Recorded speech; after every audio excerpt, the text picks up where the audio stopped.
The Girl in the Rear Window by Joseph Benedict. Each day was a little shorter than the previous day. My brother-in-law, who had helped me get a job at the company where he worked, is originally from Boston. While living there, he had never felt the need to own a car. On days when I made it back to the office in time, I would drive him home before taking the scenic route past a large cemetery next to a lake as I drove towards the house where I was staying. I took solace in the scene as I gazed at the staggered monuments in the fading light of a Minnesota autumn evening. 2 months earlier, I had voluntarily separated from the Air Force after serving 2 4-year enlistments. Unfortunately, as my military service came to an end, my marriage had also fallen into disarray. My wife indicating through words and actions she no longer wanted to be constrained by the burdensome rules of marriage. I remember it being a devastating time, as if someone had sucked the air out of the room, making it hard for me to breathe. Over the next weeks, I could only manage the same 2 or 3 thoughts as I tried to make sense of what was happening around me. Thoughts ran in a circular pattern, and I feared they would eventually cause permanent brain damage if allowed to continue. My self-esteem took a beating from subtleties hardly noticed at the time, but once removed, taking months to recover. It was under these circumstances that I tried to adjust to the civilian world. The military was a different kind of life. With no real prospects for a decent job where I lived, I left my wife and young daughter and returned to my hometown of Minneapolis, with a vague promise from my wife that she would follow once I found a job and housing. The job I secured in Minneapolis required a fair amount of travel within the state, with a territory encompassing most of St. Paul, the northern suburbs of Minneapolis, and any town between the cities and the Canadian border big enough to have a hospital. The equipment I maintained was used mostly in hospital admission offices, and that fact was a blessing for a directionally challenged person such as myself because of the conveniently placed blue hospital signs. The driving in winter was often treacherous, and I remember returning from Hibbing, a town in the northern part of the state. The blowing snow on the secondary road I traveled obscured the center line and shoulders to the point where I no longer felt confident I could follow the contours of the road. The storm forced me to find a hotel in the next town to wait it out. Many of my working days were long because of the size of my territory, and it was not unusual to return home after 9 or 10 p.m. after having started at 8 a.m. in the morning.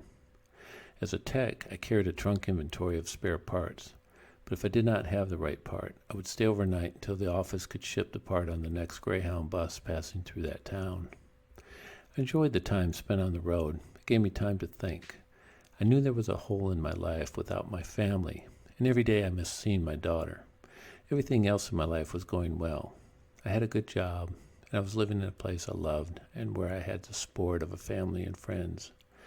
But my life and marriage were unresolved and kept me in limbo, even though I believed in my heart the relationship was over. Talking with my wife during this time, I could tell she was purposely delaying the process of selling our home and dragging her feet in her previous commitment to reunite our family. Every week it became clear that she had no intention of moving back. And now, having established myself in the area, I was leading an emotionally draining existence. Winter turned to spring, and spring turned to summer, and I listened to the smooth guitar work of Dire Straits and Romeo and Juliet as I drove between calls on summer afternoons. Summer began edging towards fall, and the first anniversary of my return was fast approaching. It is the subtle things you notice as seasons start to turn, and you become aware of the passage of time. Like the way the light has a little more texture in the golden hour near sunset, or how the temperature dips an extra couple of degrees in the morning before sunrise. It was a normal early September day, and I was taking calls locally. I completed a call at a downtown St. Paul hospital and was now making my way along a main artery toward the freeway. As I drove, there were traffic lights every few blocks, and each one turned red before I reached it. About a half a block before the next light, a car passed me on the left, pulled into my lane, and stopped ahead of me at the light. I slowed and stopped the normal distance behind the car, and as I waited, An unrestrained little girl in the back seat of the car in front of me raised her face above the seatback and stared back at me. There was something in her expression where I could not look away. She was not smiling or making childlike faces. It was an expression conveying a question, the question of why. I watched her for what seemed like minutes, and all the while she looking directly in my eyes, never wavering. When the light changed, the car turned right, and I continued straight, looking to the right as I passed through the intersection. I could still see her small face staring back at me. I drove another couple of blocks before the significance of what I had witnessed hit me. The why became crystal clear. I had seen my daughter in the face of that little girl, and she was asking why I had left. Her voice, in my mind, was as plain as if she was sitting in the passenger seat, telling me she needed me back in her life.